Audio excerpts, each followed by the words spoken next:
ลมหนาวพัดมาอีกแล้วน้องแก้วคงหลงคอยพี่เคยสัญญาให้ไว้จะกลับไปหาคนดี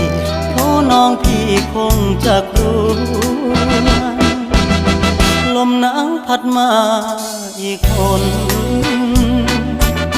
หนาวกระมนหัวใจปวดยามหนาวมาห่างน้องเจ้าคงมองและรำครวญลมหนาวจะหวนกลับไปฟ้าเอ่ยโปรดเห็นฟ้าโปรดเป็นพยานให้ความรักยังไม่คลอนนิรันดร